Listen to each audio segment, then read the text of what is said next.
I went fabric shopping for some summer projects. I went to Fabrics Galore in South London. It has been some of my favorite selections lately. So here's what I got and what I'm thinking of making with it over the summer. The biggest piece is this blue striped and like semi-seersuckered textured piece of fabric. I am going to make a peachy den inspired set with this. I think these sets are so cute, and especially for summer it'd be great to make each of these pieces because I can see myself wearing the skirt and the top separately or on their own as well. I think they're both really nice staple pieces. Also hits a few different things for me. Number one, I've been wanting to learn how to do shirred fabric. I hear that you just need elastic thread and then it's a bunch of like lines sewing with that, and I'm sure it'll take some practice to kind of get the tension down with using elastic thread, but I'm hoping that it's relatively simple, so I'm going to look into some tutorials on how to do this. I'm really excited to make the top because I have a few shirred fabric pieces, and if I could start making them myself, game over. This is one of my favorite things to wear because I just think they're comfy but they still have shape. It looks so flattering on everyone. Shirring fabric has been on my list for a while, so I'd be excited to do that with this. Hopefully the shirred fabric goes well for me because I got another fabric that I specifically want to make a shirred top with as well. I thought this plaid was super cute, so I'm thinking I'll make a shirred tank top version of the top with this as well. A lot hinges on this shirring going well, but like I said, if I learn how to do it correctly, I will be absolutely pumping out the shirred pieces. These two go together. I have this pink and white striped piece and then just some white to line it with. I'm going to make a pair of boxer shorts. Last summer I made a pair of red gingham boxer shorts and I wore them nearly every day. I posted a tutorial last summer about how I self-drafted those, so I'm going to go back and actually rewatch my own self-drafting tutorial to remake them in this pink fabric as well. Another new skill for me, I got some stretchy fabric. I've been loving people making these just super simple kind of off the shoulder tops. Like they're not like quite off the shoulder, but they just like stretch in a cute way. It's like two pieces of fabric, you know, very simple. So I want to try that with this. Again, I've never really done stretchy fabric before, so I'm sure there'll be something to learn with like tension and just how to use this on my sewing machine, but I think I'd get a lot of wear out of a top like that, and if it goes well, it would be fun to remake them in some different colors because I see that as such a basic. And then lastly, I have this big piece of denim. I'm going to make an apron for Grace out of this. She has been loving cooking and getting into baking. Asked if I would make her an apron, which I think is such a cute project. Her style is very like structured, workwear-y. It's gonna be a very tactical apron. It's nice thick denim, put pockets all over it so she can like hang a towel off of it or put tools in. I think I'm gonna do all the pockets in a white stitch so that kind of contrasts against this really dark denim, and I think that will look quite cool. It'll be like a big tool belt but for the kitchen, which I think is so cute and very Grace, so that'll be a fun project to work on as well. Priority number one is definitely the peachy den set because Grace and I are going to Portugal and Spain in a few weeks, which is very exciting, and I want to wear that there. Summer is fast approaching. For a second I was holding myself off from starting summer projects because I was like, it's too early. Now it's nearly June, I'm gonna be gone for a few weeks, and by the time I'm back it's like I'm gonna need those tops to start cycling through my tank tops.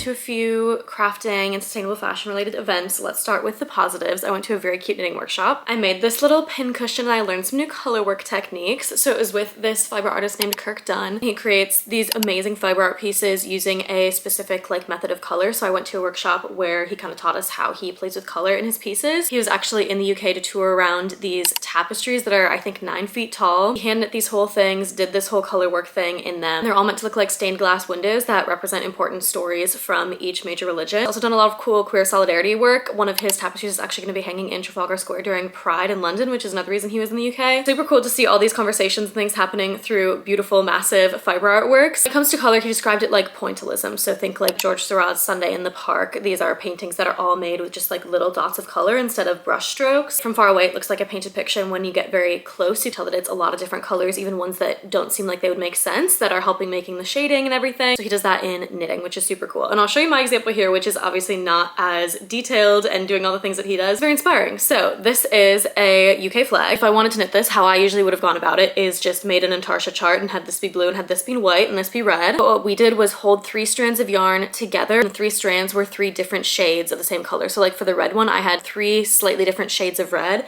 and as you knit, different shades kind of pulled to the forefront, so there's a little more variation. And then he was also showing us how he drops thread often to pull in other colors. So like I dropped one of my red strands and brought in some orange for a bit. Same thing in this blue area. I brought in a bit of green and I swapped it between darker or lighter blues. And the effect is that like from a distance you can still tell what this is, but it's way more interesting up front. Fun. Also, I think this is like funny that Grace and I now have this in our flat as two Americans. I've been joking that I'm gonna attach this to my next visa application to show how dedicated I am as an immigrant, that I spent my afternoon hand knitting a Union Jack and paying lots of attention to the color. So that was very, very fun and inspiring. This week I also went to 2 sustainable fashion events. They were co-hosted by this organization, Our Common Marketplace, which has been on my radar for a while, but I've never like tried out one of their events before. The first one was at a space called Kairos, which is in central London, and the second was at Islington Climate Centre. I went to these really excited because obviously these are conversations I'm interested in being a part of, and I was, that there are spaces that they're happening in, wondering if this is, you know, an organization I could get more involved with, and unfortunately I'm about to talk a lot of shit about it. So both evenings were centered around this idea of degrowth and defashion. Degrowth is basically a movement where people believe that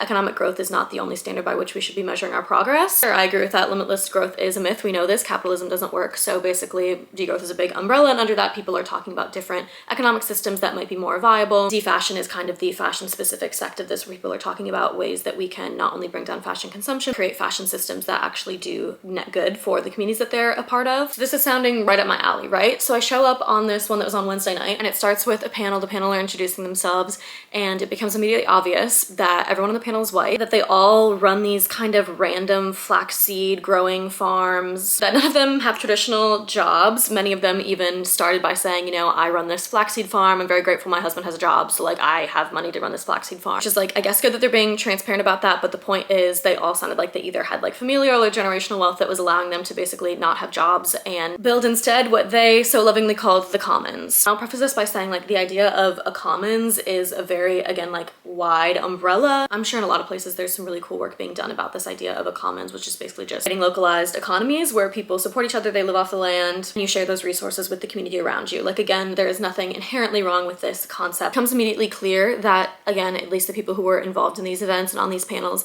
have their own very clear idea of what a commons should look like, and that it's not really up for discussion. More red flags start popping up when they start talking about the working class and referring to them, and in that way as a part of like the panel distancing themselves, saying like we are not a part of the working class, and also saying it in this kind of way where it was like, we're assuming that no one in this room is. First night there's some small group discussions, and there are some things that are interesting in that because I'm talking to just kind of other people who have come because they're interested in these things. They're not necessarily claiming to be experts in the commons or have a very clear idea of what this would look like, but I left just feeling kind of like weird. I already did a ticket for the one later this week, so I was like, okay, let's go see if we can figure more out about this. So I show up to the next event. This is the one at Islington Climate Centre, and there is a new panel, again, of all white people. Again, most of the people in the room are white as well, and they start talking a lot more about the concept of decolonization in the fashion industry, talking about how terrible the fashion industry is, how many countries have just been absolutely decimated because of fast fashion, whether it's because it's being dumped there or because the economies have become so reliant on it or because the workers are being so mistreated as a part of it. It's bad, we know all these things. So they're going on and on, they're talking about this book that they're putting out on defashion and degrowth. Then it's time for questions, and the first person that stands up is a South Asian man who says, I've been coming to events like these kind of in the degrowth arena for nearly 10 years. I'm consistently frustrated to show up to all white panels where people are talking about decolonization, and not at all including people who have actually been oppressed by colonization in the conversation. He spoke for a few minutes about perspectives that he'd like to see on panels like these, and then turned it back over to the panel, and the reaction was egregious. First of all, a white Karen lady like interrupted from the audience and was telling him like, you don't understand this movement at all. And finally the moderator gets her to shut up, and then it goes back to the panel. One of the ladies is like, I don't appreciate you coming in here with accusations. Literally tells him, if you're not happy, why don't you create your own group? The guy on the panel starts being like, oh, we have these conversations every day, you know, like today we didn't have any people of color here, but like maybe tomorrow the conversation is different. He was basically like, you can't be mad at us just because there's no black people represented today. And then they start throwing out like chapters in the book where they feel like they've addressed certain things that he was mentioning. My jaw was on the floor for a lot of reasons. Number one, this was like incredibly racist that someone came into the room and said, I'm not feeling included, and it was met with shut up. Number two, because these are people who are claiming to be academics, professionals, activists who are trying to build a commons or a coalition, and it seems very obvious to me that when you're trying to build movements and you're trying to build community, a natural part of that process is discourse and discussion, having people come in and say this part isn't working, having people like this man bravely coming into a room where he was very much much the minority and standing up and saying, I don't feel included or reflected in these conversations. I don't think that these are truly addressing the roots of colonization that they claim to be. When you're properly building movements and coalitions, something like that should be met with an empathetic response that says, okay, like, thanks for letting us know. Let's like work together to make this a place where people feel included. That is completely the opposite of what happened. They got incredibly defensive. It was so odd because they acted like they had never been challenged like this before. And frankly, if you're going to be on a panel, you're going to be an academic, you should be used to people bringing critique to you and you being able to respond to that with something better than just like, I don't appreciate you bringing this idea here today. It was truly baffling and disrespectful. The first night I went, it was like, kind of weird. It's like all white people here. And then the second night I go, the racism gets really loud really quickly. And I'm starting to put the pieces together here about this like ideal commons and getting very critical about it. And again, I'll put a disclaimer, like I'm sure there are cool things happening somewhere about people envisioning commons. It was not in these spaces that I was in. I wanted to talk about them. I wanted to name drop them so that people know. Not really a safe place, especially if you're a person of color, to go try to have these conversations. I think the idea of localized economies is something that's very important for the future. However, time and place, right? Like we are sitting in London. It's a room of mainly willfully unemployed white English people sitting in the UK, one of the most powerful countries in the world that has profited off of colonization for hundreds of years. And their proposal for what is going to make fashion better, what's going to make the world better, what's going to stop capitalism is let's just all go down to the southern coastline and like start a farm. Which again, like farming community practices like these all have a place in the future. But in this context, it was giving, oh shit, we fucked up the world, so let's just like build little communes and just have, you know, no contact with the outside world. Like we don't go anywhere, no one comes here, like we just have our little space. Instead of taking any sort of responsibility and thinking about actual decolonization, what do we do to support and give reparations to communities that have been harmed because of our consumption practices and because of our imperialism? We're just gonna like totally exit and start a little commune. I think it's such a bad take, especially when these are people who have the privilege to kind of just exit the economy and build their little whatever. Because it's like, yeah, maybe you grow flax and you make your own linen shirts or whatever, but just because you and 15 people on the coast are doing that doesn't mean that there aren't still thousands of people in the global south who are feeding the fast fashion machine. You starting your commune doesn't actually do any systemic change to help them. Rather than actually rectifying colonization, talking about material reparations, or something as simple as like including a BIPOC person on the panel, the vibe is just like, I'm clocking out. Like everything is ethical in my commune. Like we have a solar panel and we sew our own clothes, so like we're good. Acting like someone has accused you of something when they're just stating a fact, there are no BIPOC people on the panel, getting offended and then saying, actually I am doing the Lord's work by starting my commune of rich white people. It's just not doing what they think it's doing. I was also reminded of an episode of the New York Times The Daily podcast that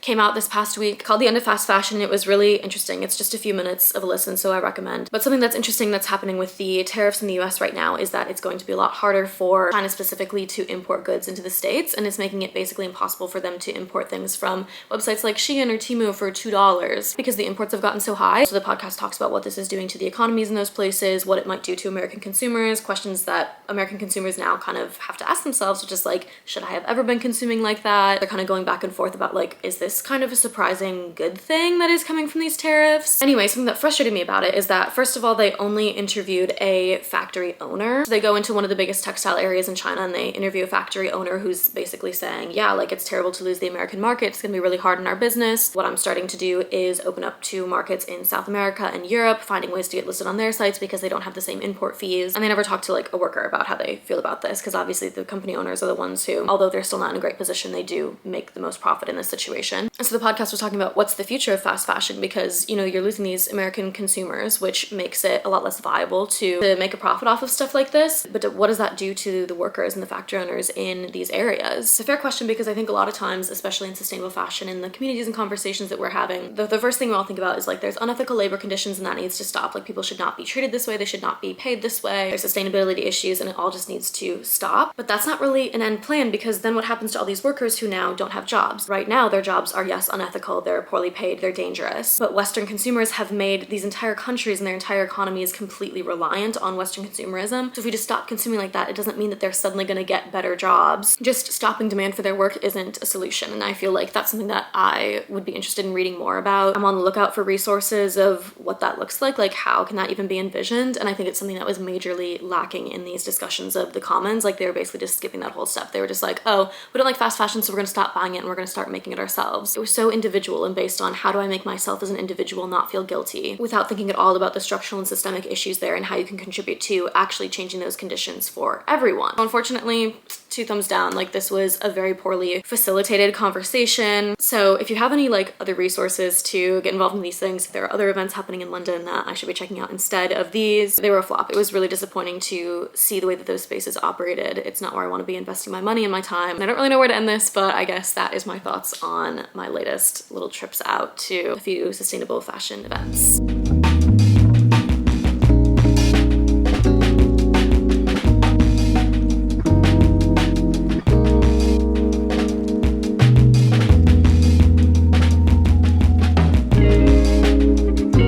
Experiment today. I just got back from the studio where I shirred fabric for the first time. Let me get my little swatch out here. So here she is, not much, but it worked. I did 3 lines and then this one right here kept getting caught. I kept trying to like go over it or start from the other side or whatever, but for some reason it wasn't working right there. I don't know why, which is kind of bad because I feel like if something goes wrong, I should know why it went wrong so I can correct it. But anyway, instead of figuring that out, I just went to the other side and did these 4 beautiful shirred lines there. I was feeling pretty confident. I wanted to try it out on this fabric to see what it looked like all scrunched up because this is the fabric that I want to make the peachy dent set out of. Cute. First of all, it's easy to shirr because it's lines, so I can just follow the lines. I'm not sure about right now is my color of thread. What do we think? It's like a light blue. It's not matching. Here's why I ended up with that. Thread saga. So when I bought the fabric initially, I asked if they had shirring thread at the fabric store at Fabrics Galore, and they said, yeah, we do.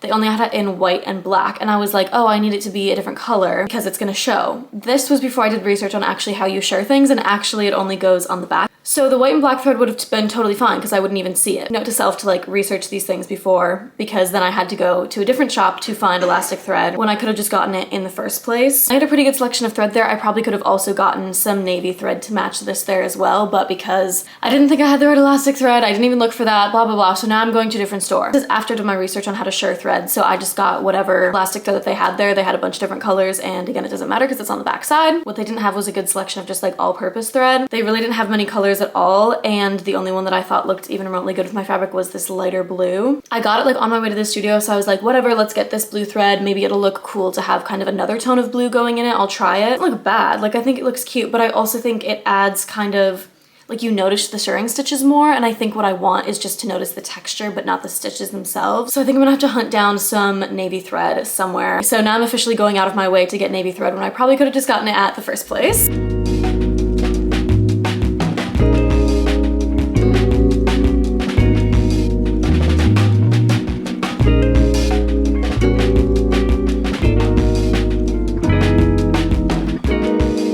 Finished reading another book on decolonizing museums. It's called A Program of Absolute Disorder by Françoise Vergès. Modern museums are such important sites of conversations about colonization, and I've read a few books about this. My partner spotted this one at a bookstore and picked it up for me, so I was very excited to give it a read. It delves into some topics about museums that I hadn't read about extensively yet. I found the last part of the book especially interesting. The author talks about Réunion, which was colonized by the French. It's an island that's off the eastern coast of Africa by Madagascar. The author grew up there and is now an academic and has been a part of a project of trying to create a museum in Réunion. She brings up a lot of really interesting discussions that they had in the process of doing that, because in wanting to tell the history and the story of Réunion, a lot of the artifacts and statistics that exist from that are colonial artifacts. There are charters about colonial law and artifacts from slave owners. So she talks about wanting to create, quote, a museum without objects, figuring out new ways to tell stories about a place that don't center the objects and the stories of the colonizers. This is where A Program of Absolute Disorder comes in, because it's a very different way of looking at museums. I had to open this up. I have a quote to read. This is page 140. The fixation with objects as proof of development and the notion of their lack being a sign of inferiority, were, as we well know, profoundly linked to a racial colonial ideology and to theories of civilizational development. ... The colonial discourse of lack was always based on apparently innocent questions, but which in their formulation always pointed to a superiority, invoking technical backwardness. Where are your trains, planes, discoveries? Lack of history. Where are your monuments, your battles, your martyrs? Lack of arts. Where's your Mozart, your Beethoven? So it goes on to talk about how in the process of creating museums and deciding what stories get told, it's very objects-based. Whatever objects have survived are considered the most important from that society and considered to tell its story. The book goes on to talk about how obviously across the world, in Asia and the global south, there have been extremely advanced societies throughout history. If they've become, quote, underdeveloped, it's because of a result of colonization taking their resources. So just because certain artifacts and documentation and stories don't exist to put in a Western style museum doesn't mean that those societies didn't exist in very advanced ways. Just a completely different way to think about approaching museums that I really appreciated hearing kind of the conversations and the questions that were opened up when they went about doing this project. The museum wasn't created, and she talks about some of the mistakes and the failures that happened, both within the team that was creating it, but also, of course, with like the government that was meant to be supporting it. I had never read something like that kind of delves into what it's like to try to build a museum from the ground up, specifically in a place with a history of colonization, when you're not trying to have that be the story of the museum. So another great book. This has been one of my favorite topics to read about, and I'll leave it there. Thanks so much for watching and have a great day.